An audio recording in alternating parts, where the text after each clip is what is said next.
Welcome to the Dead Pair Podcast with your hosts, Jason Rambo and Sean Alley. We bring you all things sporting clays. Our focus is bringing new shooters to the sport and helping all shooters by giving you the most useful info from coaches, pro shooters, gun clubs, product and service specialists. The Dead Pair Podcast, what every shotgun shooter wants to hear. Paul? Dead Pair. Welcome, everyone, to the Dead Pair Podcast. I'm your host, Jason Rambo, and with me, the burnt and crispy Sean Alley. What's up, big man? You betcha. You suck. I'll tell you what, it was a heck of a lot nicer down there than it is here in Ohio. Yeah, welcome home. You came home to, what, 5 inches on the ground that night? 5 inches and about 5 degrees. Mm-hmm. So that was about the extent of it. Freezing rain. We flew in that Monday night, and it was sleeting. I honestly lived here my whole life, and the roads around Columbus were probably the worst I've ever seen them. They were terrible. Well, if my wife has her way, this time next year, when you're complaining about the snow, I'll be sending you pictures from the beach. I'll be living there. Well, I'll come down and visit. I hope so. So how was it? How was the Gator Cup, man? Man, what an experience. I can't even begin to tell you. That is just for any of our listeners out there, and I know a lot of you guys are new or just getting into the sport, but if you can put it on your bucket list to go to the Gator Cup, I think it would be money well spent. First of all, it's at Quail Creek, one of the nicest facilities in the country. They run it well. They've been doing it for years, and it draws some of the biggest names and shooters. I mean, really, you could literally just walk by guys that are on the cover of magazines, and there's, internet articles all over about them, and they're shooting and stuff. Of course, Zach Kinebaum won HOA on the main event, so congratulations to him. But, there was other guys there. I mean, I passed Wendell Cherry. We talked to Anthony Matarese, Diane Sorantino, did an interview with Melanie Parker, and also with Josh Taylor from White Flyer. Thank you to all you guys that took time and talked to us and gave us your input on the shoot, as well as some of the other questions we had. And then it was really kind of cool. We just got some hats made up, very small run, just as a test run. I was wearing one around, and I was stopped at least a half a dozen times by people and said, "Hey, you're one of the Dead Pair guys," and it was really cool because they talked to us and gave us some input about how the show was and that they listened, and that was really nice to hear. Glad to know that we're getting listened to, and that you guys appreciate us. So meeting these people out like that, they were able to confirm that I am the sexy one. Well, I mean, there's no doubt. I mean, they took one look at me and said, "Okay, you're Sean." Yeah. So catching up with the Parkers, was I wrong? Probably the nicest people in sporting clays. Melanie is wonderful. Yeah. And Malcolm is great too. They both came in off the shoot the Thursday that I was there. And I told Melanie, I said, "Listen, it's hot. Go get yourself something to drink, a little snack or whatever you need to do. We'll sit down over here in the shade and talk." She is just the sweetest thing, and just really cares about the sport. Probably one of the chief ambassadors about why you would want to get into sporting clay. She's just a wonderful lady, and I appreciate her time. Well, I'm jealous. You got to catch up with Diane and Anthony and Josh. Yep. I mean, I'm jealous. I wish I could have. But at the same time, I caught up with people last time when I was down in Florida that you weren't able to. So, well, it's going to happen again next year. So book your ticket now, man. I'm telling you, it's a heck of an experience. I would definitely go. Sean, it'll be a whopping 20-minute drive for me from my new house. There you go. Then you better be there. Yeah. You definitely have to be there. Yeah, absolutely. But yeah, overall, I mean, the shoot is fantastic. As you'll hear Anthony say, some of the toughest targets you'll ever see as far as sporting clays go. They probably would rival what they throw at the Nationals. I mean, at least as far as the main goes. I think Doug Vine set both main courses, and boy, there was some doozies. I mean, serious doozies. Station 10 on the the blue course, I apologize. You'll probably see all kinds of stuff over Facebook. They had basically a JLG man lift all the way up. It was either 80 or 100 feet in the air, and it was about 60, 65 yards off to your right at about your 2 o'clock. And it was throwing a report pair. The first bird launched as kind of a low chandelle, but it was away from you. By the time you took a shot, It was every bit of 80, if not 100 yards. Oh, come on. And probably going 50, 60 miles an you hour. serious? And then as soon as you took a swipe at that, the second bird, they're throwing it from the tower to the ground right in front of you on edge at about the same speed. You barely had time to get the gun up just to see it. I mean, it was one of those, you only had 2 pairs. So that was the kind of the fortunate thing. But I think everybody in our group blanked. It was one of those targets that was there to test the best of the best. Yeah. So you just kind of walked into it and said, well, at least I saw it. But Yeah, but how cool.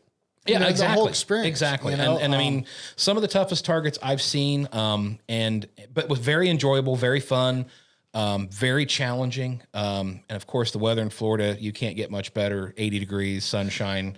Definitely the Ohio blood in this Ohio boy was a little thick for down there. So okay, you talked about the targets. You talked about the event itself ran pretty smooth, right? No holdups, no jam ups. yeah, everything was pretty good. There was a little transition hold up between like some of the smaller events, like I forget what they were doing, like 20 gauges and stuff before we shot the main in the afternoon. So you pretty much had to wait to the minute when they were starting the tournaments. But other than that, once we got in there, ran pretty smoothly. A couple backups here and there at different stations just for whatever reason. But that happens at every tournament. Yeah, you're going to have that every tournament. And especially with as many shooters as was there. I think there was well over 600, maybe close to 700 shooters there registered for the whole week. But I mean, what an amazing facility. I mean, it's all the vendors were there. I mean, you had gun vendors, choke vendors, eyewear, earwear, you name it. And then, pretty much anybody you wanted to talk to was there as well. So one of the things that Fred Finisi had talked about prior to the event was they were going to break up the dinner. In other words, they were going to start, I think he said at like 1 o'clock and serve all the way to 5. How'd that go? So Saturday, they do a traditional prime rib dinner. And they start cooking that like the day before. They got, the huge layout, huge food trailer. I mean, the amount of food they run through there is pretty much incredible alone. They have breakfast, they have lunch, they have dinner. So you can pretty much get anything you want there throughout the day. And they have daily specials. One day they had a 1/4-pound hot dog that I swear I couldn't even eat. I mean, it was huge. But yeah, everything ran well. The dinners ran well. They gave away 30 guns.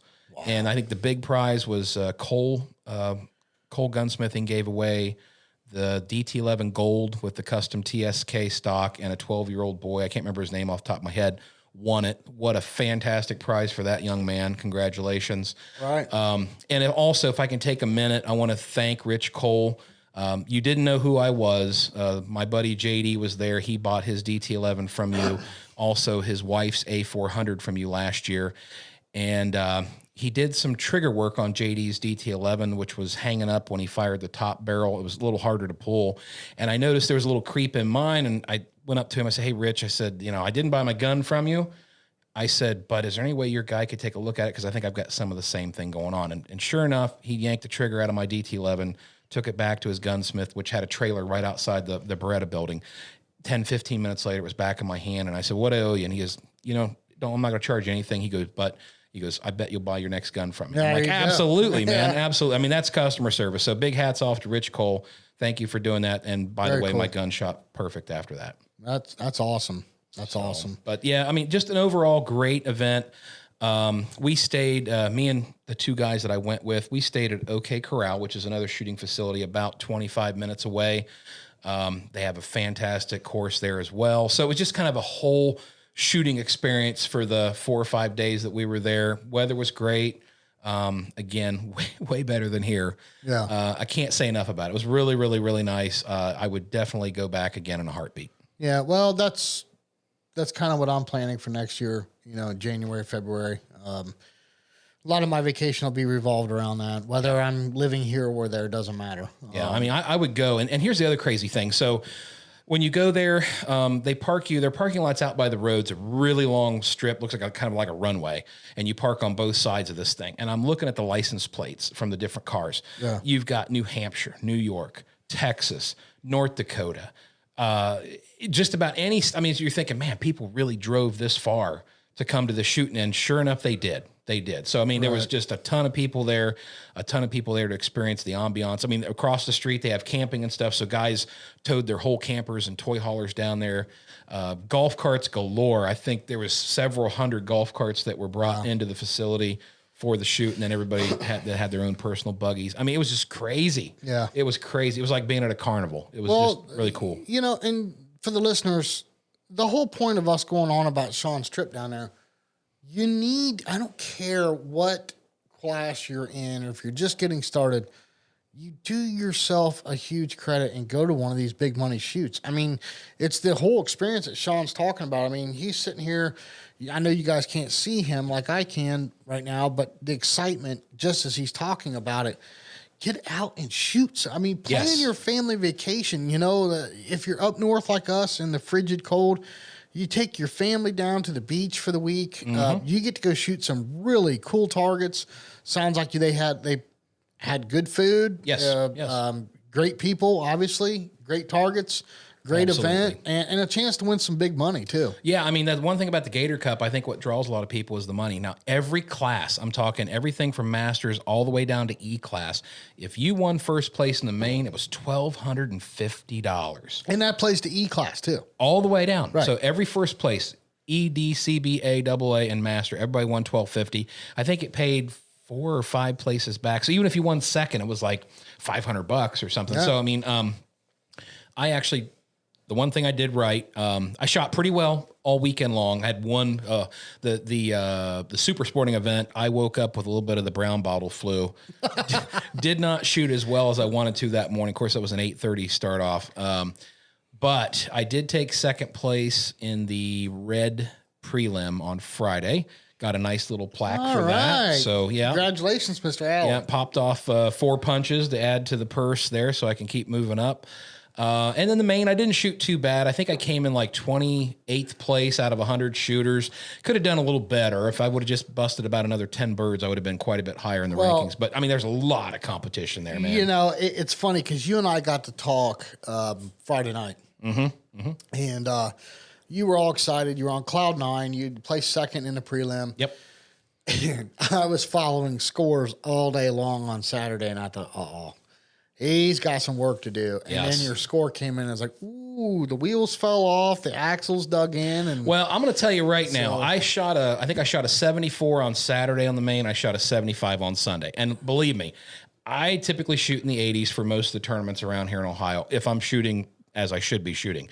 And Doug Vine set the targets for the main. And I'm telling you what, if you've never shot Doug Vine targets, it's an experience. I mean, it's not anything to mess around with. I mean, there's no joke. I mean, if you're not a master class shooter and a good master class shooter, you're going to drop 10 no matter what you do. I mean, you can just go into saying the best I can do is a 90. Right. And so I don't feel too bad with what I shot. But this goes back, don't mean to interrupt you, but this goes back to what I said when I got home from Florida State. It's not the number you put up. It's the experience that you had at that shoot that made it worth every penny you invested to go down there. And I would agree with what you said earlier. I would have paid twice the price for half the score because, again, it was an experience just to be there rubbing shoulders with all the big names, just to be there talking to some of the people. And it was a great atmosphere. Everybody was, happy, enjoying the good weather. Just really great. I mean, again, I can't say it enough. If you guys can get down there, try to go to the Gator Cup. Even if you can't get to the Nationals, which Jason and I haven't done yet, we're trying to get that into our schedule maybe this year. Ain't no trying about it. You're going. We're pushing. Listen, your wife already hates me, okay? It'll be all right. Oh, God. All right. Well, but like I said, Gator Cup is probably the closest thing you'll come to as far as targets and stuff go and being able to see the big names in the sport. So definitely if you can get down there, make a plan and try to make it happen for yourself. Well, hey, listen, you were able to catch up with Melanie Parker and Josh Taylor, White Flyer. From White Flyer, yep. Diane Sorantino. Yep. And Anthony Matarese, and I am dying to hear these. So let's get to your interviews. And by the way, these interviews are brought to you by Negrini. At Negrini, we case your memories.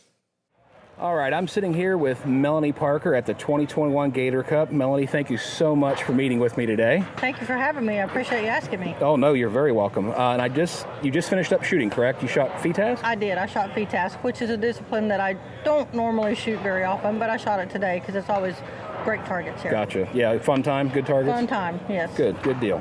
So, for our listeners, how did you get started into shooting? Well, I'm actually married to Malcolm Parker, and he is the captain of the United States Shooting Team Super Vet Division this year, sporting and FETASC. We've been married, Monday will be 18 years. Well, congratulations. Thank you. And so he's the one that introduced me to sporting. I grew up in Central Florida, not too far from here, and always hunted with my granddad and hunted and fished and things like that. So, but he actually got me started in sporting through some charity events. We were married actually 5 years before I ever pulled the trigger on the target. Okay, well, good deal. So as a female shooter, what do you think are some of the unique things that female shooters face in the sport? Is there any major hurdles or challenges to overcome? I don't really think so. Everyone's welcome in sporting, from the youth shooters to the lady shooters, even to the elderly shooters. I think that everybody in this sport is just super nice, and I don't think, as a woman, I don't think there are many hurdles in getting into the sport.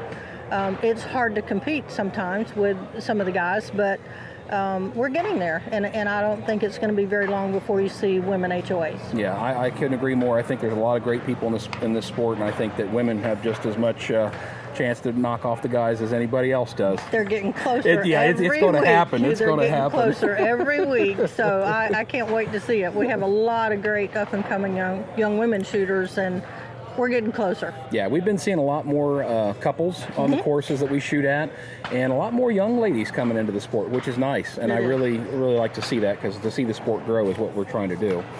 Okay, so we're at the Gator Cup. The weather's beautiful. I just came from Ohio. It was 10 degrees Monday morning when I flew out. So, well, I'm from South Georgia, which is only 4 hours up the road, but it's been raining relentlessly. Oh, and we're a pool builder. We actually work for a living. We don't work in the industry, and but it's nonstop rain, so that's why we're here for the entire week. Kind of got you sidetracked for a bit. Got a sidetrack, so we came on down to sunshine in Florida. Well, there's no better way to spend a little bit of off time than to come down here. No better place in February ever to be than right here at the Gator Cup and these Florida shoots. Well, what do you look forward to the most when you come to the Gator Cup? This isn't your first, I'm sure. No, not my first. Actually, I think Quail Creek has hosted the Gator Cup, or in the latter years, Seminole Cup, for the last 20 years. Malcolm and I have been coming. Well, I've been coming probably for 8 or 10 of those years. The people here are phenomenal. You will not meet a better host in Fred Finese and his wife.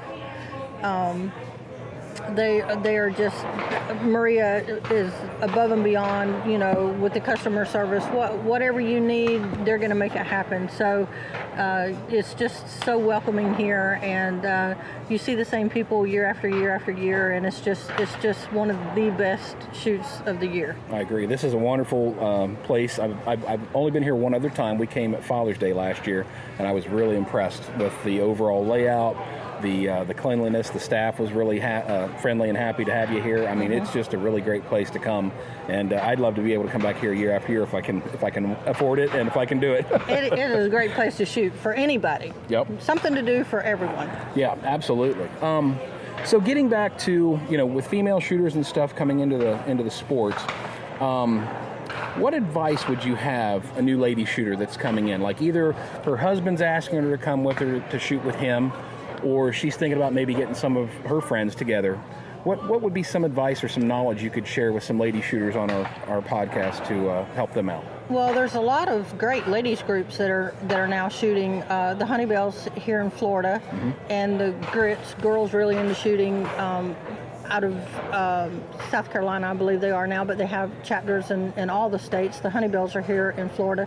So that's a great way to be introduced by women shooters, and you have women instructors. And I just think the best place to start is at the very beginning. Don't try to go too fast. It's a process. I've been shooting almost 12 years, and I think I should be able to shoot with everyone else, but the truth of the matter is I don't practice enough, but that's another story. But back to getting women into shooting, I think that you should start with a gun that obviously doesn't hurt you. Yep. With a load that doesn't hurt you. And just because your husband's shooting 1,300 doesn't necessarily mean that you need to do that. And if a 20 gauge is where you need to start, then that's where you need to start. You need to enjoy where you are in this sporting arena and just take your time and learn as you go. And the most important thing is to have fun. Yes. It is. We put so much pressure on us, particularly as women, to perform and to compete, if you will. But even with the women in this sport, you won't find a greater group because we're all in each other's corners. So I'm super happy when other people win, and I just love seeing them come on up through the ranks, and that's where we are now with the younger shooters, and just enjoy the journey, I guess is what I would say, and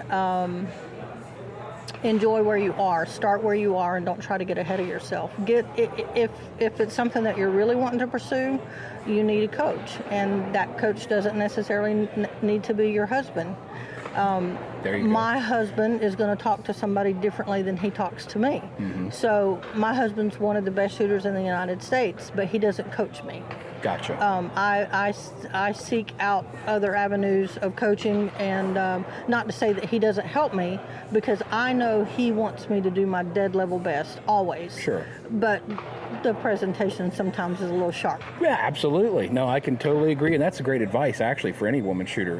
Don't be intimidated, and if you need help, go get a coach. Yeah, absolutely. Now, speaking of great things for women, you've got something here that I know our viewers aren't going to be able to see, but I see that it's got the word Kolar stamped on the side of it. Can you tell us a little bit about what this is that you brought to the table? This is America's best kept secret right now, but I'm going to share it with you and all your listeners today. So, wow. As you know, my husband and I are sponsored Kolar shooters, and Malcolm has shot for Kolar for the better part of 23 years, and I've shot for the better part of 10.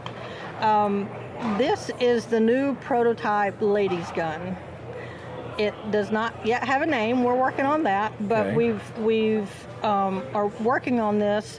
If you can see that they've slimmed down the side plates a lot, so it really fits the ladies' hands. The grip really fits the ladies' hands. The stock has some cast off, which a lot of us need.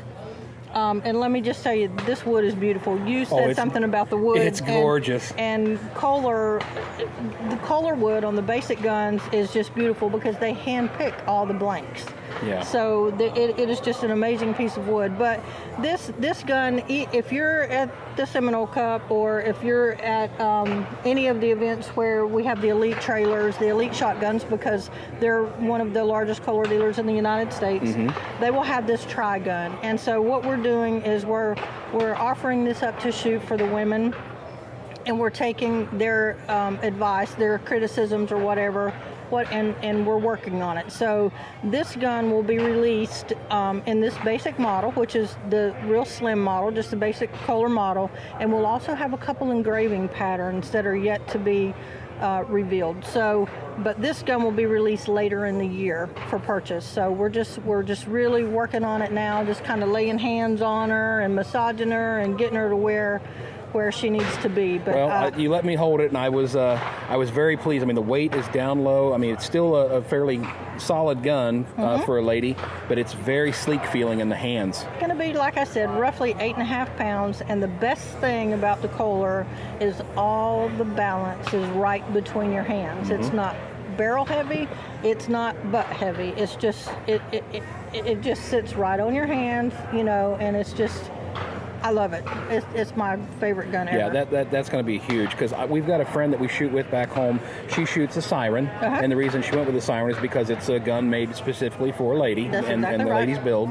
And I'm going to take some pictures before we leave, because I'm going to show her this, and this might be on her new wish list. The Siren is a great gun for women. I mean, they have brought women to shooting a long way. I mean, we have several ladies here this weekend that are shooting those guns, and they're great guns because, listen, we're not built like you guys, and so we have to have something a little different, and this is a little different. She's beautiful, and I can't wait for the release of this gun later this year. Yeah, that's going to be awesome. I'm trying to think in my head for lady shooters, other than the Siren, and now the Kolar. Is there any other specific lady models out there that girls could look at, and at least, maybe even at a little bit lower price point where they're just getting started into the sport? I'm going to say the Siren is probably the price point. The starting point? The starting point. Okay. Krieghoff has a ladies' gun. Okay. And forgive me, I think it's called the Victoria or something like that. It has a name, but I'm not familiar with that. But yes, there are several that are up and coming simply because the growth in this sport is your women and youth shooters. Absolutely. And Quail Creek has a phenomenal youth shooting program. And a lot of these junior and sub-junior shooters that you'll see on the podium at the end of the weekend have come up in the ranks here in this youth program here, the young guns here at Quail Creek. Yeah, and gun fit is so important for everybody. I mean, I don't think I can stress it enough that I became a believer when I first started shooting, because until you get it set up the right way, you really don't know where you're shooting at. Gun fit is paramount. I have a custom stock on my gun. When I first started, I shot a Beretta 390 automatic, semi-automatic with a Monte Carlo stock on it because it sit higher on my face, but it had cast in the butt, and so I shot that gun for years, and it was real comfortable for me. And that's another thing. The gun has to be comfortable, because if you're black and blue when you come off the course for the first time, you're not going to want to do that again. Yeah, I agree. And so gun fit is paramount, and most anybody, all your reputable gun makers and representatives are going to be able to tell if a gun fits you, and let's hope that they tell you the truth about that. So, I think they would. So, gun fit is paramount. Excellent. All right. Well, I tell you what, if you don't mind, I'd like to go into what we call our rapid fire questions. Oh boy. And I'll take it easy here. So, all right. First question, as always, what gun? Kolar, all the way, no question. Okay, what's your barrel length? 30. And chokes? Mod. And they're Kolar chokes? I use Briley chokes, yes. Briley chokes, okay. And what kind of shells do you favor? I have just gone to the B&P 1160 1 ounce, and it's the favorite thing I've ever shot in my life. Really? Really. Gotcha, excellent. What's your load? What's your load for your shells that you shoot? 1 ounce 1160s. Oh, 1 ounce 1160s. I'm sorry, Yeah. 7.5 or 8s? 7.5 all the way for me. That's what I meant to ask you. I apologize for that. How about shooting glasses? Ranger. I see that. Shell bag or vest? I have a Shoot the Moon vest, custom vest. Okay, and what kind of ear protection do you wear? I just wear regular, I'm hearing impaired, so I don't want anything that amplifies, even though they have a baffle, so I wear regular molded earplugs that Granny from PMS Firearms made me. Okay, gotcha. And then last but not least, any sponsors you want to thank? Thank you, Kolar. Absolutely. I love my gun. Yes, so our sponsors are Kolar, RE Ranger, PMS Firearms, Mike and Granny, and Malcolm wears the ESP hearing protection, and I think that's it. Excellent. Well, I can't say thank you enough for taking the time out of your busy day. I don't ever want to interrupt you guys when you're shooting, but I know we're just getting started here. I wish you the best of luck, both you and Malcolm. Thank you. And hopefully you guys do well. Thank you. I appreciate it. Thank you. Thank you for having me. All right, I'm back with Melanie Parker. Melanie wanted to say a big thank you to one more person. Elite Shotguns. I'm so sorry that I forgot to mention that when we were talking about that, but Elite, who is one of the larger Kolar dealers in the United States, is also one of our sponsors, and we can't thank them enough for all of their help in everything that we do. Sitting with me now, I have Josh Taylor from White Flyer. Josh, how are you doing today? Good, how are you doing? Good. Hey, beautiful weather here, right? Much better than up north. Right, I agree. Totally agree. How was your trip down? It was good. Flew in from St. Louis. A little nod out to the people up north enjoying those mid-teens and single digits this week. Yeah, this was the perfect week to get the heck away from the Midwest, I'm telling you. Just to let everybody know, it is 80 and sunny down here. Ooh, yeah. They've got a lot of haters out there, I'm sure. So give me a little bit of background. You're with White Flyer. How long have you been with them, and what kind of stuff do you do? I've been with White Flyer for just over 15 years. Before that, I was with Winchester Ammunition in their marketing department. Since I joined White Flyer, I've been the Eastern Sales Manager, and now I'm their Midwest Southeast Sales Manager. There's 4 of us that manage and run pretty much the world, but our main focus is North America with a primary focus of the United States. Gotcha. And do you typically come to the Gator Cup each year? Try to. Gotcha. Try to. We usually have a rep, either myself or Robert Crow, who's our national sales manager. This event's one of the premier events in the Southeast, so usually he or I are here every year. Yeah, this is a great event. The first time here for the Gator Cup, I actually was able to shoot Quail Creek last year for a Father's Day tournament, so this is a wonderful facility. It is. So, do you know how many targets are going to be thrown this weekend? Roughly, of course, we always bring in extra. We don't want to run out. There's not a store right up the road that we can go get more. So we brought in just over 1 million targets. Okay. But whether they go through all of those, it kind of always depends on the attendance and last minute cancellations, new people adding on. Gotcha.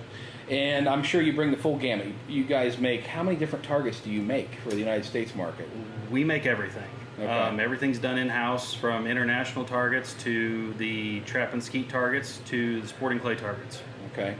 And what did you bring with you here? I'm sure regular standards, rabbits. The club and the setters decide what they want to bring in. Okay. They place an order with us, and then we bring them what we have, what they've ordered. Okay. So really, we look at the orders.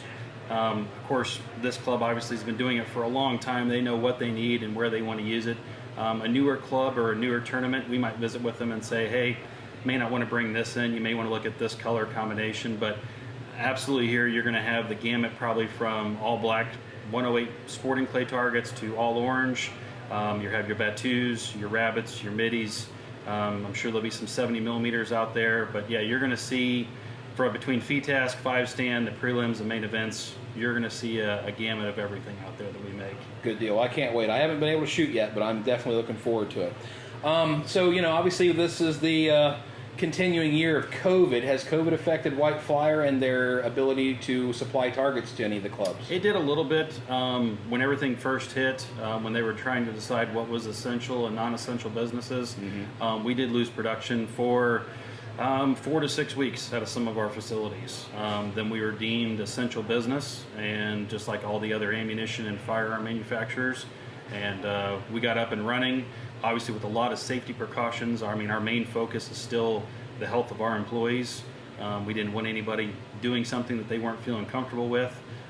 We have drivers and deliveries out of all of our plants. We wanted everybody to be safe and healthy through all those times. So even though we were allowed to do it, we put in our own safety precautions to ensure that we were doing everything safe and keeping everybody healthy along that path. Towards the end of last year, things got, I'd say, a little tight on a few colors, maybe a few of your specialty targets, your rabbits, your Batus, mm-hmm. but no club went without targets. Okay, well that's good, because I know we've all been faced with the ammunition shortage right now, and a lot of the components they're saying are scarce or hard to get because other places have been shut down. So just didn't know if any of that was going to affect you guys and getting targets to the clubs. No, and an exciting thing for us is we are getting ready to open up our 5th plant in the United States. Oh wow, where's that going to be? Be in Dalton, Georgia, which is just north of Atlanta. So we'll have plants in Pennsylvania, Indiana, Missouri, California, and then Georgia. And do you pretty much produce all the targets in all the different facilities? Or? We do. Okay. We do. Gotcha. So not necessarily a specialty facility. No, everything is able to run everything that we produce. Okay, so Jason wanted me to ask you about the Blackout Target. What can you tell me about that? Okay. Yep, the Blackout. We got rid of our biodegradable target in 2019, and the biodegradable target was great, but the shooters didn't care for the white raw material that's on the inside of the targets. And I think they used a lot of the biodegradables here, right? They did. Creek? Yeah, they did. They've moved away from it. They've gone more to our pitch targets. Okay. So there was always that perception that the biodegradable targets didn't perform as well, and a lot of it is because it takes 3 to 4 pellets on a properly spinning target to get a target to break. Okay. And when one pellet hits that target, you may not see that black dust that comes off of it, but you do see the white dust that comes off of it was more visible. Oh, okay. So there was that perception that the biodegradables were harder, they didn't break, they didn't perform, and we were always looking to make an improvement on that, and we found an additive to put in there that makes the raw material black. Okay. So it darkened up the material, and in doing that actually gave us a little bit more strength but also made them a little bit more fragile, which I know is kind of a weird, you hear that, but it was a stronger target for the machine to throw, but more stored energy to where when the target's hit, it breaks and comes apart better. That makes sense. That's pretty that cool. That is really what the Blackout is.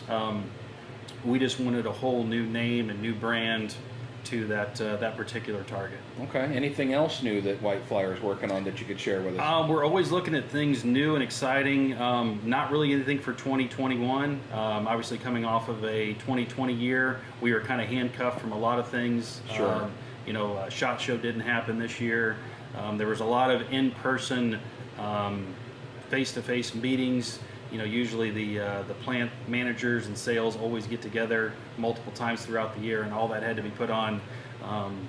I've done more Zoom meetings than I ever thought I would do in my entire life. Haven't we all? and did them all in 2020. So yeah.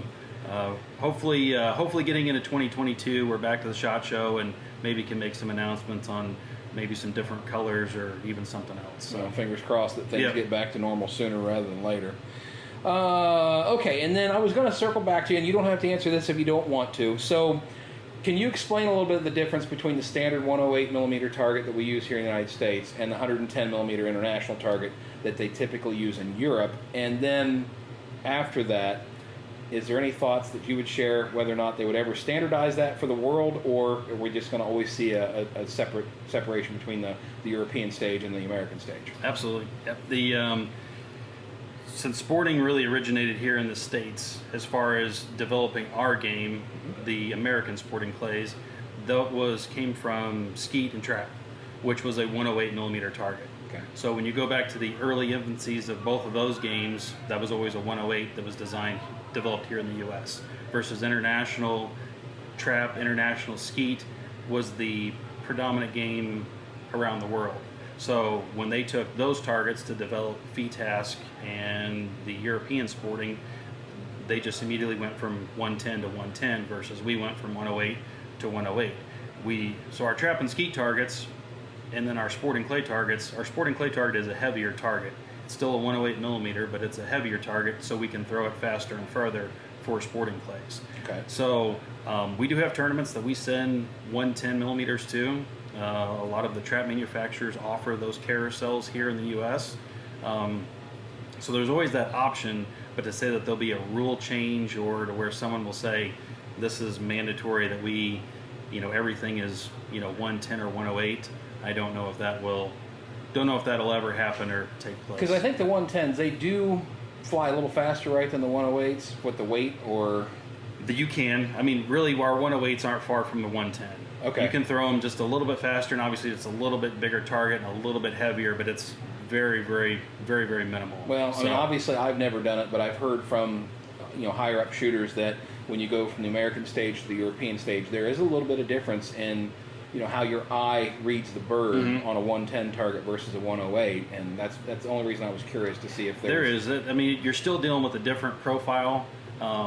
It's a different look to the international target as far as that are specified by the Olympic committees versus the 108 design that we have here in the States that really came off of the American trap and skeet designs. So we have a little higher dome, a little different profile. So there's a different look, especially for our top shooters that are competing around the world. Their eyes and reflexes are there to recognize, what they're seeing differently with the target. So gotcha. Now, are you a shooter yourself? I am. Okay. Do you do much registered targets or just? I do. I was an active shooter before I came to work in the industry. Really, probably my bigger background was in pistol and rifle, but I did do quite a bit of shotgun shooting growing up, more for practicing for hunting. My dad really kind of brought me up, always going towards, hey, we're going to go shoot trap, we're going to go shoot skeet, we're going to go shoot sporting clays whenever it started. But really he and I was more of a, hey, we're getting ready for quail season, we're getting ready for duck season, right. We're getting ready for dove season. I mean, It really was more for practice for us growing up. Don't want to miss those birds. Right. The real ones. And we did a lot of shooting and a lot of practicing, but the registered side of it, I really didn't get until probably late teens, early 20s was when I really started shooting more registered. Gotcha. but I do shoot registered trap, skeet, and sporting clays. Awesome. Well, would you mind if I run you through our rapid fire questions? This is something our listeners really love to hear from everybody that's out there shooting. I know that you're not like a sponsored shooter or anything, but I mean, hey, curiosity. No, Just not at all. I curiosity. don't mind it. And the stuff that I mentioned, as far as the rapid goes, is I do have a lot of people that I trust in the industry. Like you said, I'm not a sponsored shooter. I'm an industry guy. But Sure. the stuff that I use are things that I feel very important about, and I feel that they make a very good quality product. And those are the ones that I like to support out there. Yeah, and that's absolutely who we want to share with our listeners, just Yep. so it gives people options and things to look into. All right, so the most important question, what's your gun? Perazzi. Okay, and what's your length of barrels? Well, I have a lot because All right. I shoot trap, skeet, and sporting clays. Oh, okay. So, All right. So you just- I have a 34 unsingle and a 32 over and under that I shoot for trap. I have those same 32s and 30-inch carrier barrels that I shoot for skeet. Okay. With Briley tube sets and my 30-inch carrier barrels, and then I have 34-inch over and unders that I shoot in sporting. Nice. So, like I said, it's kind of a gamut depending on what game I'm going as to what barrels I'm taking with me. All right, so sticking with sporting, since Okay. we are at the Gator Cup, Yep. What chokes do you shoot and what constrictions? Briley choke tubes. Okay. And primarily light mod or mod. Okay. All right. Your favorite shell? Winchester double A's. And what's your recipe? Super handicap, 7.5s. 7.5. Gotcha. Glasses? Pila. Ears? Just the molded ears from L&M. Okay. Shell bag or vest? Castellani vest and wild hair shell bag. Okay, and I know you don't have any sponsors, so I'm not going to ask you about that, so that's easy enough, but it's always people I do have a custom stock, and that's done from Winnig. Oh, nice. Yeah, Okay. I do have a Winnig custom stock. Gotcha. Well, I tell you what, it's been very nice sitting down here talking with you. I know there's so much stuff going on here at the Gator Cup. This is my first day here. I'm trying to kind of take it all in, and obviously I'm really anxious to go get out there and shoot. Are you going to shoot here at all this I weekend? am, yep. Shooting a couple prelims and shooting the main event. Excellent. Anything else you'd like to add for our listeners? No, I White appreciate Flyer? you asking me to be involved, and obviously White Flyer is proud to be out there sponsoring these events and being out there visiting with everybody. So Absolutely. Well, thank you for taking your time, John. absolutely, thank you. All right. All right, this is Sean with the Dead Pair Podcast, sitting here with Diane Sorantino. Diane, thank you for meeting with me today. How are you? Oh, I'm great, Sean. Thanks for having me. No, it's a pleasure to have you here. We're at the Gator Cup. You just got done shooting, you said the red course, was it? Red course this morning. How'd that go for you? You know, it didn't go too badly. I'm pretty happy with my score, and there was some good targets there. A bunch you should hit, and there was a bunch you could have missed. Gotcha. So I'm pretty happy. Gotcha. Now, what part of the country are you from? New Jersey, southern New Jersey. Okay, so down here, obviously, it's really nice to be here in the great state of Florida this time of year. It's always great to come to the Gator and catch that little bit of break with the weather. Absolutely. I'm from Ohio, so I totally get you. So let me start from the beginning. What do you think got you into sporting clays? What got your interest peaked? What got you started? Well, yeah, beyond a doubt, my interest started with in shooting with my father. Okay. He was a trap shooter and, of course, a hunter. And he and I spent a lot of time together doing a lot of things. And one day, at the ripe old age of 9, I began shooting. Excellent. And I really, there's a lot of people I could credit for my shooting, but I really like to credit him for good, solid, basic fundamentals. Yes, that's awesome. I'm the same way. I grew up around the rural areas of Ohio, hunting, fishing, that kind of thing. My dad got me into most of that stuff. So yeah, absolutely, that's wonderful. As a lady shooter, I know this is kind of predominantly a male sport at the moment, but have you faced any challenges, or do you see any hurdles that lady shooters need to overcome with shooting sporting clays? You know, I've been in this sport for a long time now, and the lady shooters have evolved. I mean, they're so good. Oh yeah. And they've gotten so good over the years, and to keep up with everything is a challenge, but I love it, you know.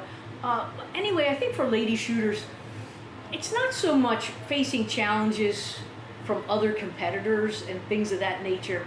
It's having that confidence to go out and shoot among your peers, or maybe it's your spouse or whoever, and just be yourself and try to shoot well. So from what I see from some lady shooters, it's just a little bit of lack of confidence there. Okay.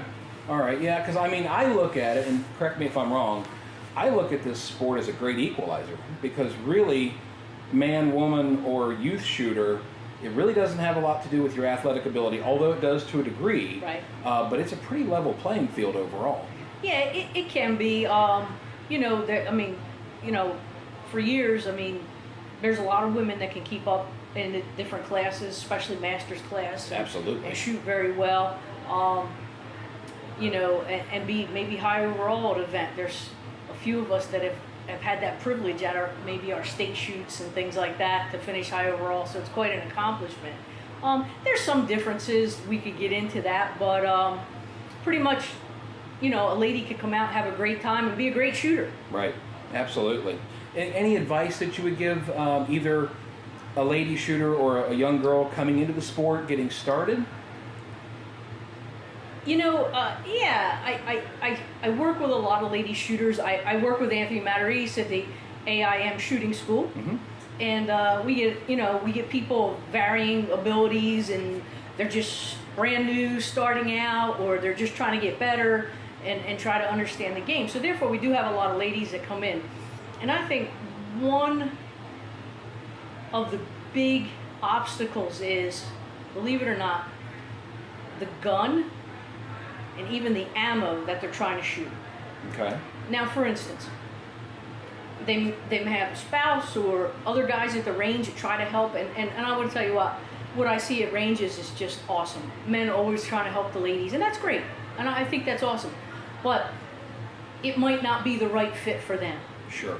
And if we don't get them in the proper gun, manage that recoil, manage that weight,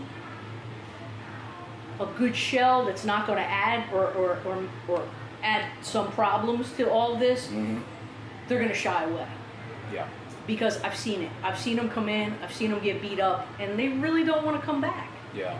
And or they show me the bruise that they have on their arm, or just because they're not holding the gun right, those types of things. So I think it's important to find it. Just you know, it doesn't matter who. Just find somebody that really could cover the basics with them and get them started. Make sure the gun is right. Make sure the gun fit is right, or something close that they can get started with and feel comfortable. Because the more comfortable they are, obviously, they're going to want to come back and try. Because look, when they break that first target, the look on their face is just it's priceless. Yeah, absolutely. And for all of us, you know. And so it's just getting them to that level of comfort where they feel like they can do it. And of course, that's confidence. And I've seen that firsthand. A good friend of mine, JD, his wife just got her into shooting last year. She started off with an A400, Right. Very comfortable gun. Everything was fit for her, and she went out there and just had a ball, and she was hooked. You know, and going back for me, roll the clock back to the 90s. You know, coming from a trap shooting end when I was younger, there's a lot of over and unders, you know. Right. Started out shooting sporting a little bit with an over and under parlay. And Dan looked at me and he goes, you know, I want you to try this Beretta. At the time it was the 390. And picked it up. I never looked back. Just was the right thing And at it the was right just the time. right, you know, it was just an easier gun to point and shoot. I got one barrel to look around. I got less recoil. It was just overall just an easier gun to shoot. And then, of course, and all these years later, I've just stayed with the semi-auto all the way through. Of course, the models and stuff have changed over the years. Sure. It's a gun that I highly recommend, especially for the new shooter. Yes. Excellent. And Excellent. it could be ladies, it could be younger people, you know, or I even find some gentlemen now that maybe down the line they're like, you know, I'm having trouble with my shoulder, or I don't want as much recoil, and I'm seeing the pendulum kind of swing, and they're going back to the semi-auto. So that's something I really, really stand behind. I've shot it for years. I've always thought about, oh wow, those over and unders are beautiful. I'm gonna shoot one this year. And I get to the point where I'm almost ready to do it, and I just can't do it. And I figure, Well, it's funny because I was going to ask you that very question because I've heard you say it a couple times, I think, in the last year where you're thinking about considering going back to an over-under. Right. And you just still like to stay in that auto? I'll tell you a conversation I had with Anthony Matarese about it. Okay. I said, I don't know, I think this was a couple years ago. I said, Ant, I really think I'm going to switch to the over and under. And he looked at me and he goes, oh yeah? He goes, are you willing to commit at least 15,000 practice rounds to basically, in my words, not his, deprogram yourself from the auto to the over and under? And then he said, that's number one. And number two, like, if it's not broke, why are you going to try and fix it all these years? Yeah. And I went, you're right. And then I just never looked back, and I'm staying with the auto. That's awesome. That's awesome. Well, I tell you what, since we're already talking about guns, we have a segment called Rapid Fire. And if you don't mind, I'm just going to kind of run down a list of the gear and stuff that you use as a shooter, so hopefully our listeners can get an idea of what you're dealing with. And by the way, you are a Team Beretta shooter, so obviously you know the Berettas very well. I do. And I feel dumb asking you this first question, but our first question is, of course, what gun do you shoot? Well, obviously, it's the Beretta A400 XL. Gotcha.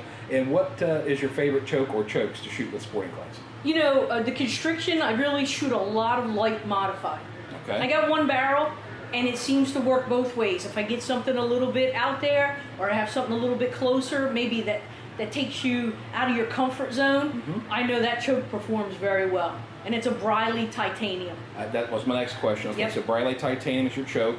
All right, how about your shells? What kind of shells and what kind of recipe do you shoot? Well, I'm shooting the B&P, Okay. the F2 Mach. Okay. I'm 1 ounce, and the speed on them is 1300. Okay. Really started just shooting this ammo about a year ago. I really like it. I'm already shooting a soft autoloader. Now I'm adding the BP shell into the mix. You know, the BP shell with the Gordon Hall, the less felt recoil. And it's almost like, I'm like, well, this is almost like cheating. I got a shell that's like going to just annihilate the target, but I'm not paying the price for it on the recoil end. Yeah, and it's funny you mention that because that's absolutely my favorite shell. It's what I've been shooting this whole tournament. I shoot the 1300 7.5. Are you 7.5 or an 8 shooter? Well, you know, I'm really an 8 fan. Okay. Not that I don't carry a few 7.5s, just for the mental side sometime. A few extra BBs, that thing's okay. But the 8s, I really seem to it really just bolsters my confidence with the hits on them. Good deal. All right, how about your shooting glasses? What kind of glasses do you like? Well, I'm wearing the RE Ranger. I've been with the company for a while. I shoot the model, the Edge, it's called. I just recently have gotten into a slight prescription. Okay. My eyes actually are pretty good. I'm very strong right eye dominant, which is quite an advantage.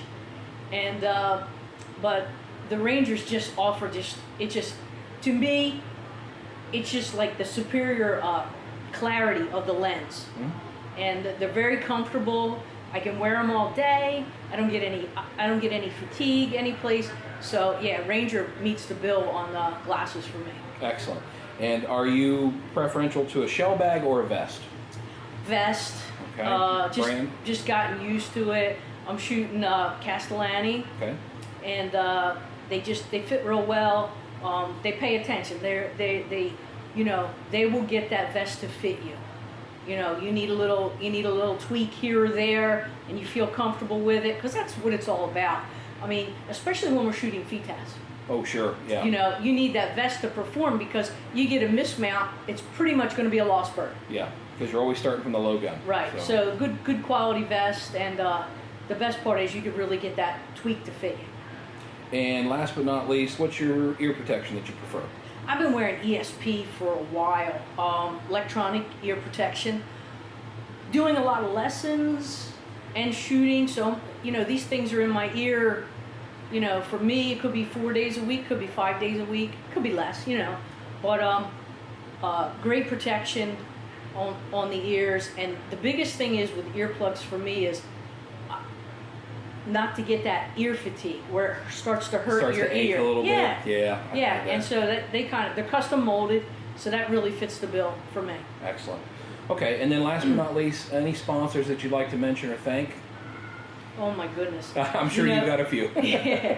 I mean, over the years, I just been very fortunate. Beretta's just always been there. They continue to be there and provide me the best firearm, I could possibly have.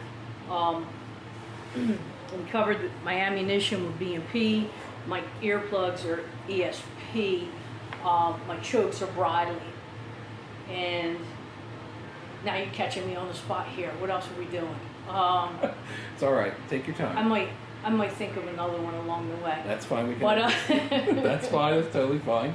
Okay, well, let's switch gears up. How about, all right, what keeps you coming back to a big event like the Gator Cup? Because we're here. I mean, it's a huge event. There's just tons and tons of shooters here. And this is my first time at it. I mean, I'm not disappointed at all. This is a great shoot. But obviously, you've probably been here quite a bit. But you keep coming back. Tell us a little bit about the Gator Cup.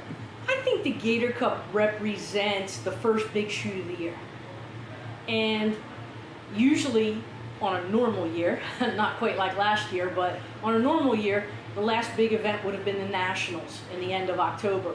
So this would be the first time everybody's getting together, first big event to kick off the year. So I think that's really what brings people down, and what brings people down from the north and other places is, of course, the weather. Absolutely. But with all that being said, they do a superior job of throwing a shoot. And as a shooter, that's important. It's important to have that organization. I mean, from not just going out on the course and everything running smooth there. I mean, that's super important. But I mean, for people to get their meals, little things like getting the golf carts or having vendors here for people to access. So they really do a super job, and they give away a ton of great things. I think they have like 20 guns this year. I think I heard 30. Yeah, maybe 30. Yeah, that's crazy to me. And of course, Coles and Beretta teamed up and gave away just a great DT11 gold that was just given away. Yeah, I think a young man won that, correct? Young man had just turned 12 years old. Wow, what a wow. Right. I don't even know what to say. I mean, Right. That's a gun that'll last him the rest of his life. So there's a lot of things that draw us here to the Gator, and just superior organization, and everybody's looking forward to that first big shoot. Gotcha. Out there, you shot the red course this morning. I did. Any particular challenging targets or anything that you can tell us about, or anything that kind of threw you for a loop that you saw today? Well, I'll tell you, and I actually, knock on wood, made out pretty well. They had a simo pair off a tower on the left side that just came out and were screaming, and it kind of going away, quartering a little bit. That was a great station. That's one that makes you pay attention. Yeah, I bet. Because you can sometimes get these quartering birds that are maybe 30 yards from you, and you just didn't give it the focus that it needed. But I like you get some of those stations where you're like, okay, I really got to pay attention, so I really like that. But there was a couple of them out there that, you really had to pay attention. Gotcha. Yeah, now speaking of the tournament, so here's a good question for you, being a coach. So I was in the experience this morning where we had a station where we had some mechanical problems. Okay. And the clays were breaking and stuff, and I really couldn't get into rhythm. And of course, I didn't do well. I think I hit 3 out of 6 because it was like it would throw a bird fine, and then it would break 2 or 3 birds, and you throw one and break one. How do you keep yourself mentally in check when you're in a situation like that where the trap's just not cooperating? And the sport is so much about rhythm and feel. Right. How do you keep your brain, where it needs to be when stuff like that's going on? I think when you run into a situation like that, one of the things you have to do is make sure you unload, start again. Okay. Start everything again. Even take a step back, almost like you're stepping up to the shooting cage or the spot initially. Just take a step back, clear your mind. Trapper's ready, and you're ready to roll. That's really all you can do. Is just kind of, I like to say, restart. Just restart everything, the whole process, whatever that pre-shot routine may be. Gotcha. I'm trying to think what else would be out there. Obviously, the weather's been beautiful, so we really haven't had too much to deal with. We did have some high winds, So that pushed some of the targets one way or the other. It was a little breezy this morning out there, yeah. So that was out there and in play, and I was kind of thinking we might get some rain this afternoon, but luckily it's held off. I think so. So I think we're going to pass that through. In the end, I mean, you probably shoot most of the events here. I imagine you're always going to shoot the main. Are you a big FETASC shooter as well? I love FETASC. And actually, the funny part is, when I come down here, it's usually like my first shoot of the year. I'll just get in a couple prelims. Okay. And I'll get in the main event. I'm just kind of getting myself in, and sometimes I'll shoot the FETASC, but sometimes not. And this year I just opted not to. And but I look forward to getting to that first regional where I'm going to be shooting it though. Gotcha. Yeah, speaking of that, I think the Northeast is at M&M this year, right? It is. And it's a lot earlier than it usually has been, isn't it? It's May. Okay. It's going to be in May, about mid-May. I don't commit the exact date, but it's about mid-May. Gotcha. Now, I think my co-host Jason was asking me about this. He said, mention that to you and Anthony about it. I think it's pretty full at the moment. Is there any chance of any shooters getting into the main before May? You know what? I'm sure there is, but M&M's one of those places, and I don't know if you can remember back to the U.S. Open. What's it been now? It'll be 2 years coming up. When they went live on WinScore, I think the first day, 500 shooters signed up. No. So it's just, they draw a crowd there. And that's just another club that does it right. Gotcha. And that's what happens. They're going to draw big numbers. I would say it's probably not closed out. Okay. And I would definitely, if you have to, and I encourage anybody that's listening, if you have to, even just call. Okay, and maybe get on the waiting list to see if anybody bumps Exactly. up. Okay. You know, main event you probably get into, but maybe some of the other events you can get on a waiting list. Yeah, I think he said most of the side events, the sub-gauge and things like that, there were still spaces to be filled, but I think the main was already full. So Okay. That way he was just wanting to see if he could squeeze in. Well, and obviously closer it gets, sometimes you get a few cancellations. So Okay, so make the call and see if maybe you can make something happen. definitely worth make the call. Gotcha. Yep. Okay. Well, Diane, I can't say thank you enough for taking time out of your busy schedule, and I wish you nothing but the best for the rest of the tournament today and tomorrow if you're shooting any more events. I really appreciate the time taking or explaining to our listeners the things that you do and some of the ways that we can help get lady shooters into the sport.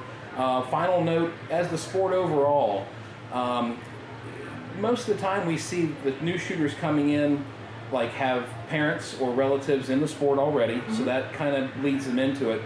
Outside of the shooting sports, what could we as a community do to help pull more people in from the outside that aren't already hunters or shooters?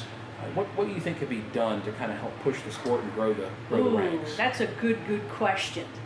You know, just trying to bring people in cold is basically what you're saying. Yeah. Yeah, that's a tough one.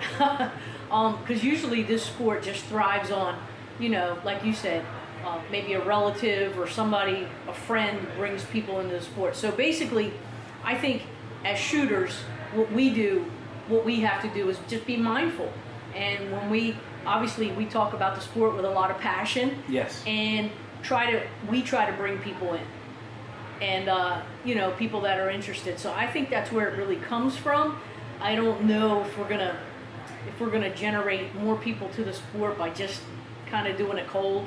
But I think it's going to have to be like friends, relatives, fellow shooters, bringing people into the fold just like we've been doing for years. Yeah, just give them the experience and let it happen. Exactly. Gotcha. Well, Diane, thank you once again. I appreciate it. I hope you have a wonderful day. Thank you. Sean, I appreciate it. Thank you. Take care.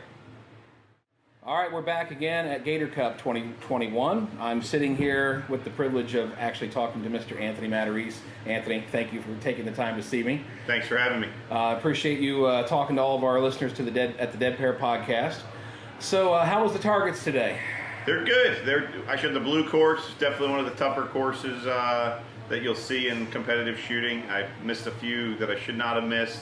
Shot a few of the harder stands well. They're good. They're definitely on the higher end of the difficulty level for competitive shooting. Gotcha. If this was your first tournament, you might be a little bit overwhelmed. I bet. This is my first Gator Cup. Shot quite a few tournaments, but yeah, I agree. It was pretty tough. I shot the blue course as well this morning. It was a little humbling, but that's all right. It's not about me. Give you something to practice. Absolutely, yeah. It gives you something to definitely work towards, that's for sure. So your list of accomplishments is long. We could be here all day talking about. I guess the biggest thing I can do is congratulate you on the World Fee Task. Thank you. Thank you. I mean, that was just awesome. And I mean, that's probably a huge feather in your cap. I appreciate it. And my goal in my shooting is always just have a good resume for a long period of time. So I'm going to be I've been doing this a long time. I'm going to be doing it for a long time further. And, when everything's over, that would be my accomplishments. So going way back, what actually got you into shooting sporting clays? So I grew up doing some hunting. My family owned a hunting preserve. We did not have sporting clays, and I went out deer hunting and stuff with my dad. And then over the years, we put in a sporting clay range. When I was about 9 years old, 8-9 years old, is when we opened up a small hand manual traps. Nothing like what people think of sporting clays today. And I would go out and pull the clays for our customers, and somewhere in that time frame, 9 years old, I went out and started doing it a little bit with my hunting gun, and the rest is history. Yeah, I've been hooked ever since. Sounds familiar. So for some of our people that are getting into sporting clays, especially new shooters, especially people that are just kind of either transitioning from a hobbyist shooter into a registered target shooter, couple tidbits of advice that you could give them, or maybe some pointers, or some just sticking points to really focus on. Yeah. So I think that if we start off just kind of most basic, let's assume you don't know anything, which is always a good assumption, because if we assume that we know too much and we've got to get ahead of ourselves, it can lead to bad habits down the road. So you want to research what a good gun mount is, whether you're shooting with a mounted gun or an unmounted gun. There's a lot of stuff on the internet now with YouTube videos, etc. I have a couple free links on, if you put in Anthony Matarese shooting YouTube, I have a couple free chapters from my shooting video.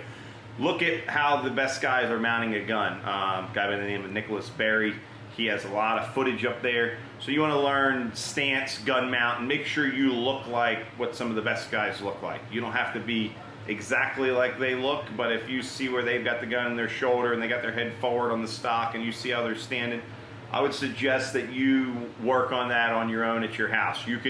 There's a lot more resources available to people now with the internet and YouTube, and people taking videos and footage on their phone of some of the best shooters in the world that you can watch them shoot at no cost to you. So check gun mount, check stance by a comparative basis, because let's make the assumption that you got to do this on your own, because you don't have someone standing there that is an expert. So with some analysis, you can figure that out. Eye dominance, figure that out. If you're right-handed, right eye dominant, we're going back to kind of a novice style shooter, but there's a lot of people out there shooting a shotgun right now that just shut their left eye, and maybe they need, in the right hand, they shut their left eye. Maybe they need to, maybe they don't. So do some research there, educate yourself, okay? Yeah. And then from there, you're gonna get out on the range and start doing some shooting. You wanna master some basic fundamentals, break point, kill the bird where you see it the best, hold point, where you're gonna hold your gun before you call pull. So if you've got the mount under control, you got the stance under control, you understand a break point where you see it the best, you've got a hold point that puts you in position to move with the clay without waiting for it, without getting beat by it. And then you're going to start to understand the game in terms of reading the birds for angle, speed, distance, and understand what that means.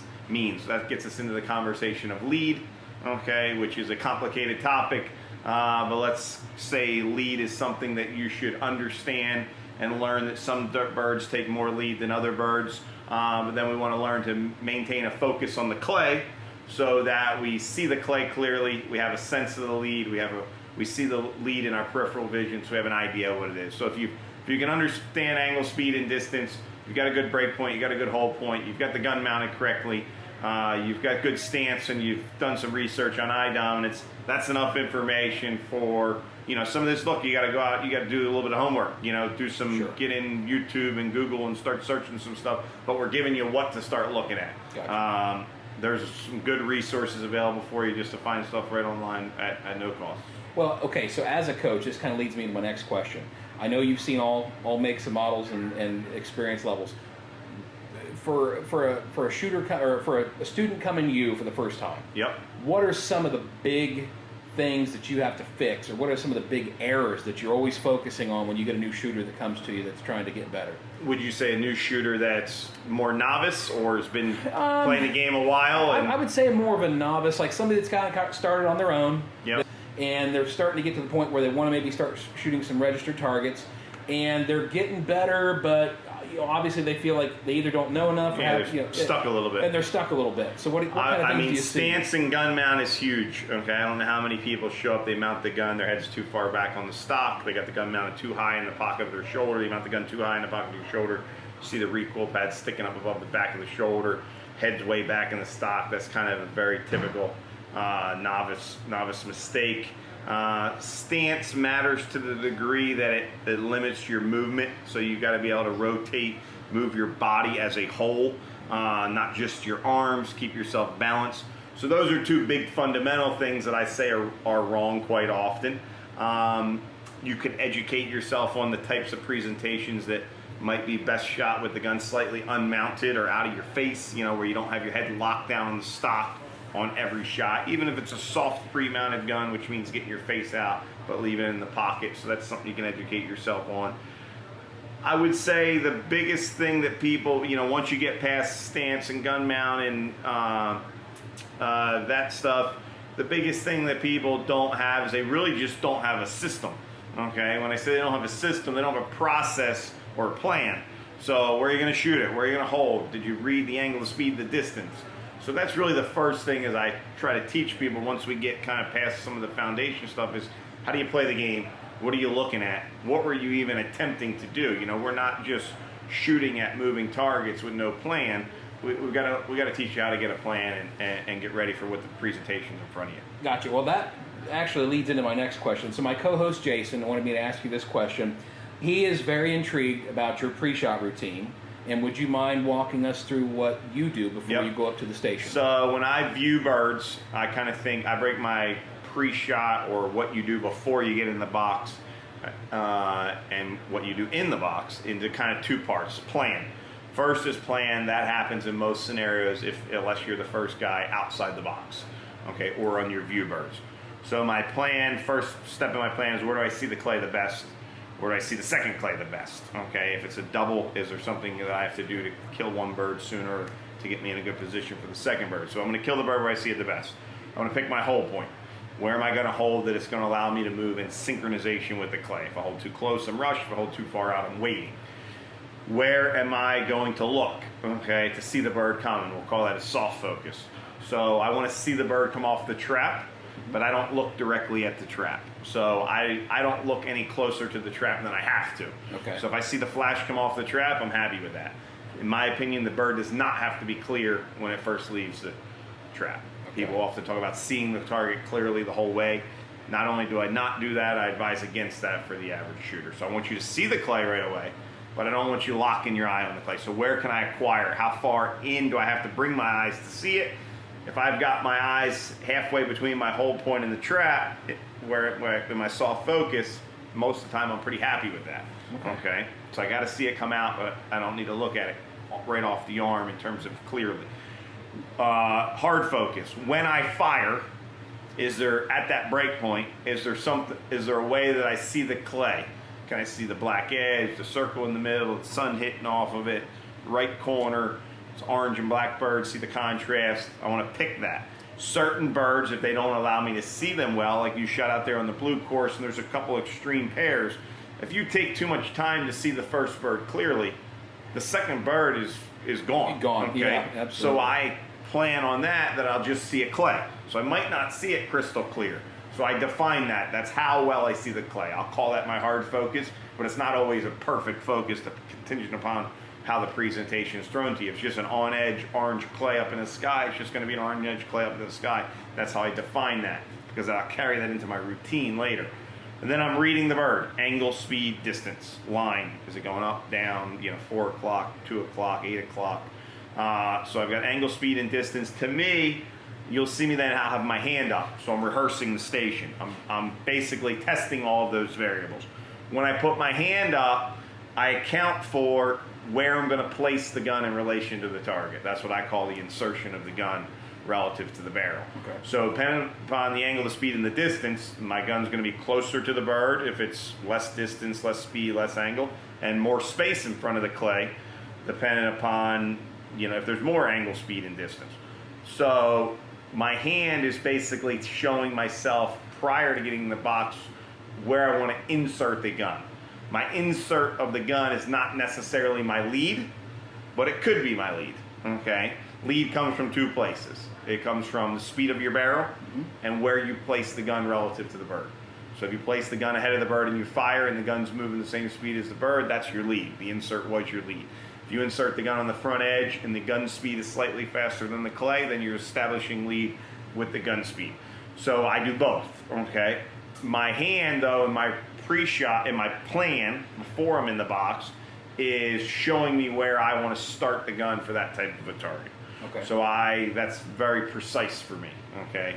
If someone asked me when I fired how much lead it took, I might not give you the exact answer to how much lead it took to hit it, but I can give you the exact answer for where, when I merged my gun and the bird together, where the gun was relative to the bird. At the end, I'll have a little feel part of the shot. That's where the hard focus actually happens. So inserting the gun relative to the bird is something that's personal because everybody sees it differently. We can't tell the person insert on the front edge, insert 2 feet, 4 feet, 8 feet, 1 foot, because everybody sees differently. I see the lead at my gun. So a lot of lead to me is 6 or 8 inches, 10 inches. Gotcha. So 7 foot of lead means 0. You might as well say 7 miles because I don't have a goddamn clue what It's you're how you talking about. comprehend it. It's how you perceive it. Okay. So your insert, if you're going to go out and work on that, is going to be relative based on your scale. Okay. Your buddy or somebody telling you 2 feet may or may not make sense. 2 inches might make more sense. Little daylight, more daylight, a lot of daylight might make more sense. So I've rehearsed that on view birds. If I'm in a tournament and I have people ahead of me, seeing more than one pair is very helpful, okay? If I got a couple shooters there, I'll view that, half a dozen times till I'm confident in my plan. When I step into the box, I'm becoming less conscious of what I'm going to do, and that's what I call my routine. So as I step in within my routine, if anybody's watched me shoot, I'm very specific, kind of in the box. I'm not somebody that takes a lot of time and wastes a lot of time. I'm kind of in there, very specific, get the job done, get out.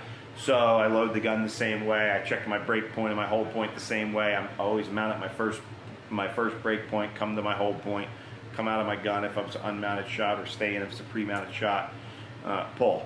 Within my timing of my steps in my routine, which involves loading each barrel of the gun, I'm visualizing that photo that I took from the hard focus portion in the plan as I put the shell in my gun, etc. So there's a timing component to my routine of the vision that's tied to a physical step. Okay, so as I put a shell in, I see bird 1. As I put the second shell in, I see bird 2. Okay. If I can see the black edge or the orange rim or the rim in the middle, that's what I do. If the bird is something I'm shooting really quick on a double trap pair, then I might tell myself when I load the gun, the first bird is just going to be a bird. Okay, it's not going to be clear. Okay. So that's specific.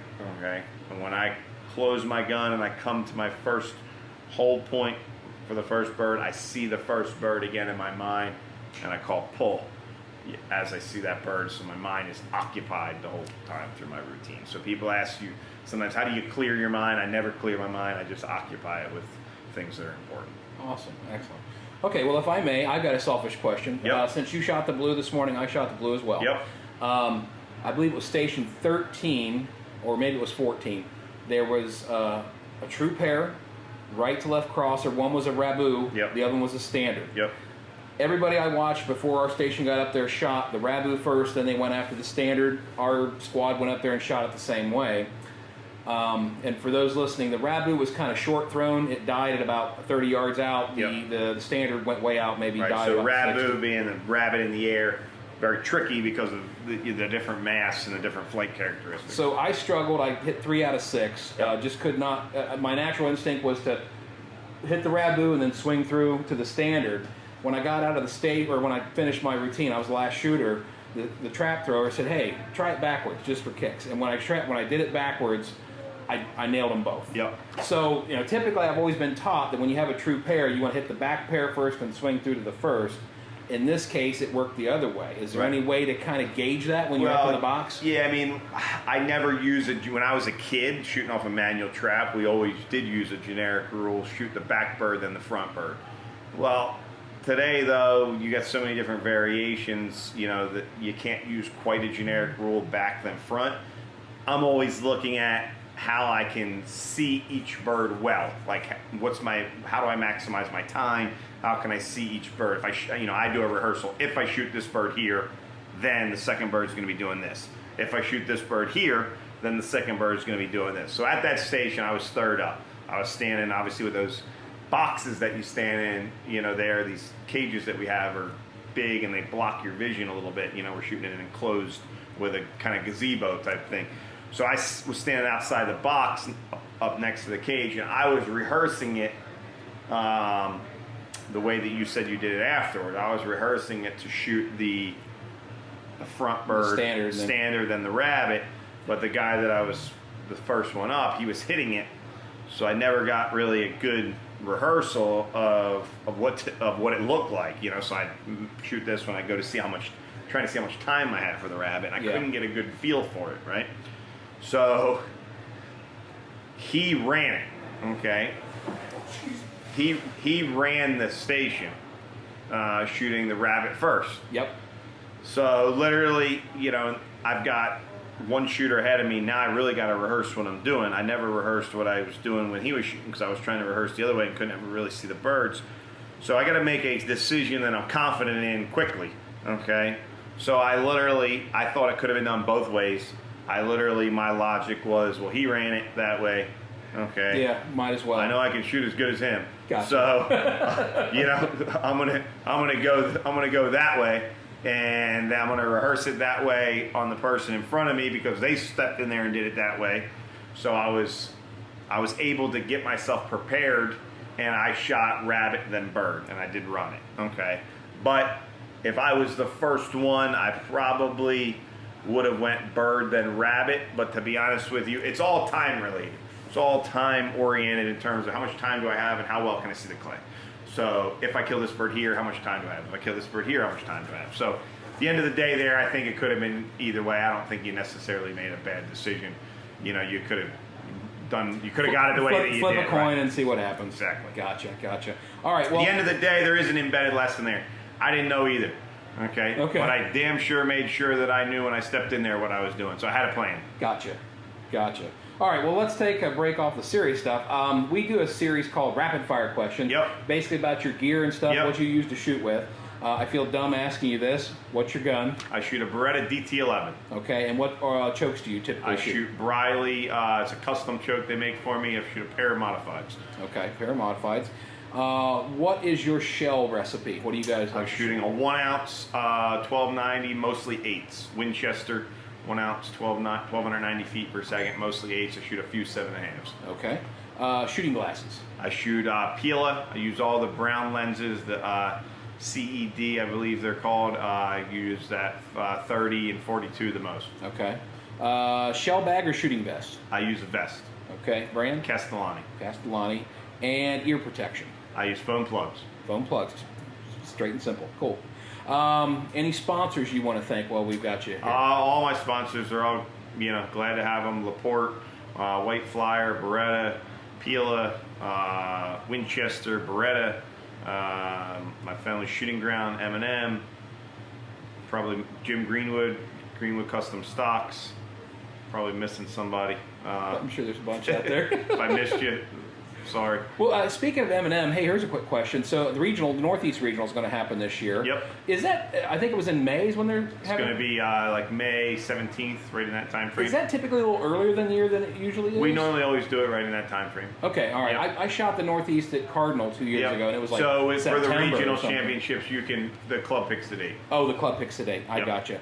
I know Jason was talking to me. He was trying to get on to shoot the main, and I think it's already booked up. It is, but we'll have spots open. So what we've been telling people is just give them a call, put your name down, Get on a waiting plan on list. being there. With COVID, There's a lot of folks that, I think aren't going to necessarily travel, but unfortunately they're not, they want to hold their spot because they're hoping for the best, Absolutely. I know that happened here at the Gator Cup, that 3 months ago people couldn't get in, and you could have walked in the door here the day of and shut every event. Yeah, I know. We looked at it for quite a while at the end of the year. We weren't sure if we were going to get here either, but it opened up some things, so that's awesome.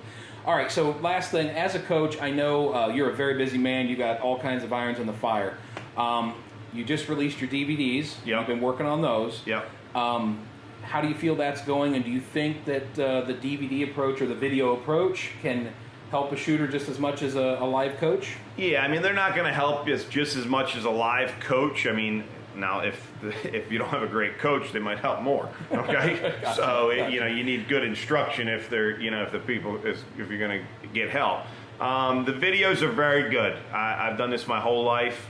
I don't do anything for lack of a better word, half-ass. And we spent a lot of time trying to get them 100% with quality and coverage of all the topics. The foundation one is good even for the advanced shooters. They're very good. I can tell you that I have 4 or 5 people that stopped me just this week. We got to remember some folks can't conveniently get to see a good coach. Oh, sure. Okay. Absolutely. Or they might have a coach in their local area that's helping them, but they want to expand their education a little bit, and maybe they don't have the time or the resources to come see me or somebody else. I'm very confident in my methods and my techniques for a broad range of students of all experience levels. And I've had probably 4 or 5 folks stop me this weekend and say, hey man, I just want to appreciate, I got your video. I'm from, New Mexico, and I've been studying your stuff. It's changed my game completely. That's awesome. So that, it can definitely help you a ton.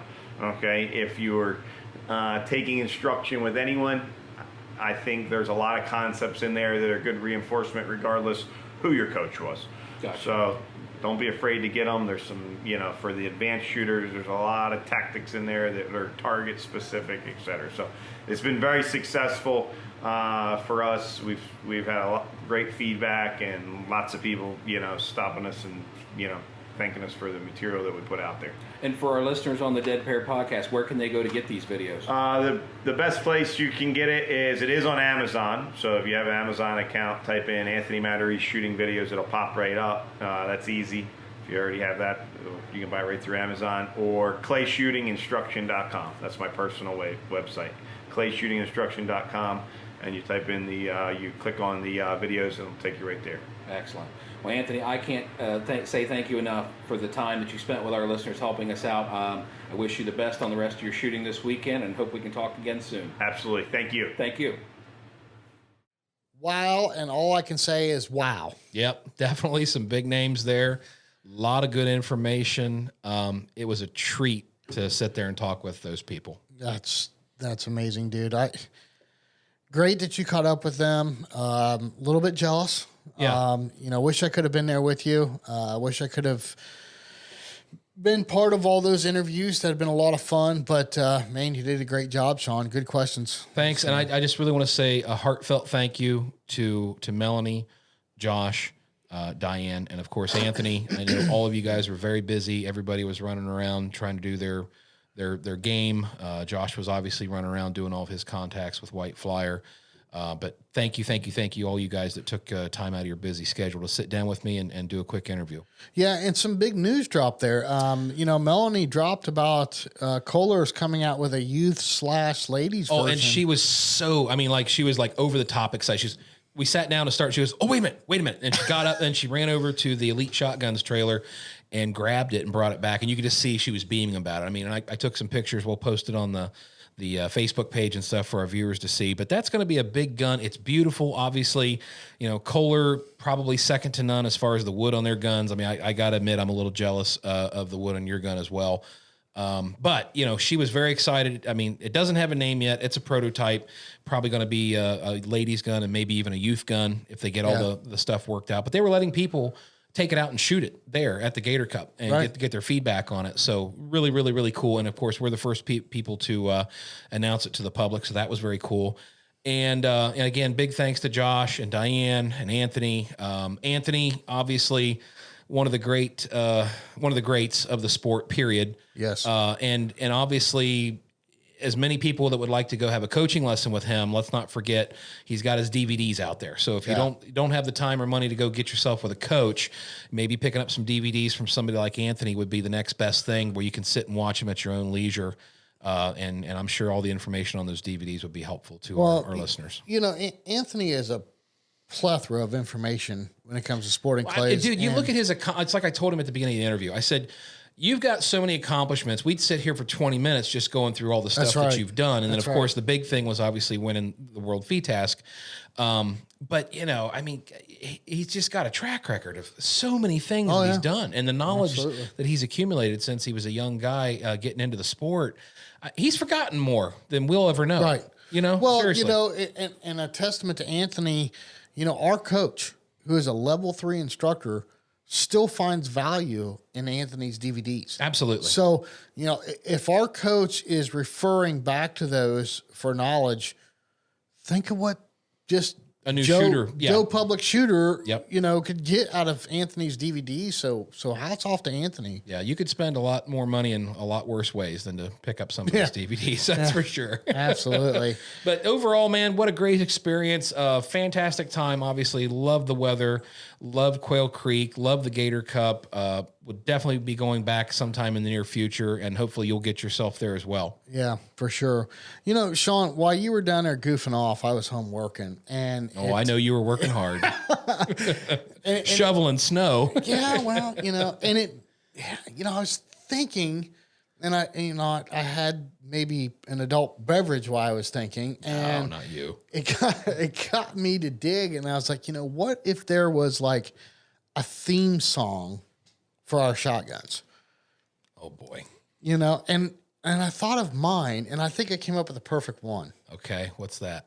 My baby is American made. Oh, gee, Christmas. Okay. You know, and All then I came to your gun.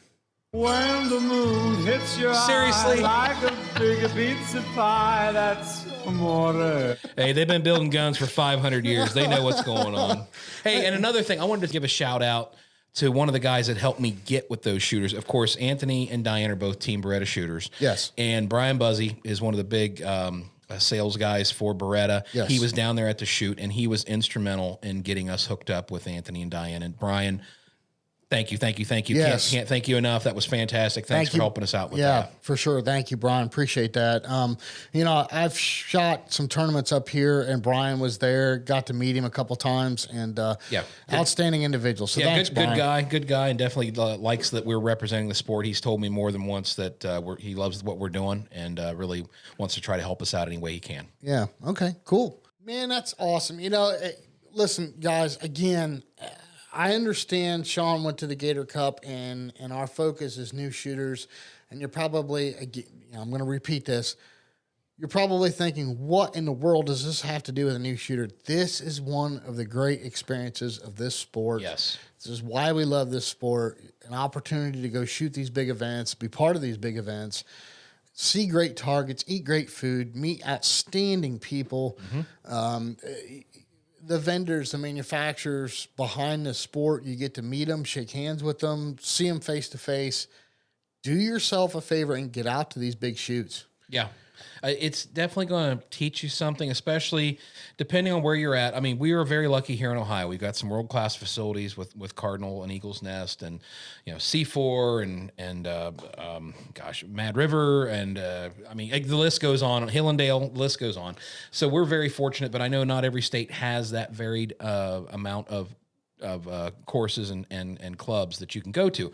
So if you don't have something like that near you, do yourself a favor. I mean, maybe it's not the Gator Cup. Maybe you go to a regional event. Well, or, hey, we just did our last episode with the American Field Sporting Game Board Classic. Right. Yeah, go to that. That's a perfect opportunity. And there you go. There's a chance for an E-class or D-class new shooter to go win some great money and prizes. I mean, and the weird thing is they could actually wind up winning the daggone thing. The whole thing. Yeah, David's got it set up to where it pretty much levels the playing field for a lot of them. Absolutely, for sure. And hey, all of you that are already registered shooters, we've talked about this before, take someone new out shooting. Yes. I was just with my wife at our accountant's office today doing our taxes. Super cool guy. And I looked at him. His name's Jesse. And I said, when are we going shooting? What do you mean? What are you talking about? I said, sporting clays. And he looked at me like I was a unicorn.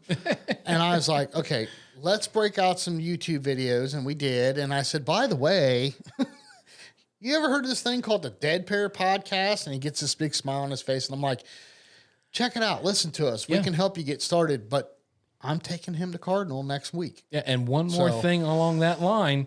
Let's not forget the guys at Cardinal, Jake and Luke, they're giving away that corporate membership. So post those pictures. Yes. Send us those pictures when you're out shooting. Somebody's going to win that. That's a $1,250 package. My gosh, wouldn't that be a great surprise for 2021? 3,000 targets with a golf cart every visit. Yep. Perfect opportunity for you, your buddies, your family to go shoot some targets on them. Yep. All you got to do is post a picture out shooting with your favorite squad or your favorite crew, I guess you could say. Yeah. And we want to see smiles. Post those pictures. And listen, Jason is very new to figuring out social media and podcasts. So I screwed up. I don't know if our Facebook page is not allowing or whatever, but you can always direct message those pictures to us. Yes. Or you can go to our website, hit the contact button, and email them there. But send those pictures in because Bill Elliott's going to be in studio here soon. He's going to pick a winner. So it might as well be you, as Sean always says. Yes. That wins this. This is a tremendous opportunity. 3,000 targets plus a golf cart. Yeah, absolutely. So, and big thank you again to Jake and Luke and the Cardinal Center for providing that for our listeners. Yes, for sure. And don't forget, go to our website, click the Negrini banner, and check out all the awesome cases and protection for all of your gear that Negrini offers. At Negrini, we case your memories.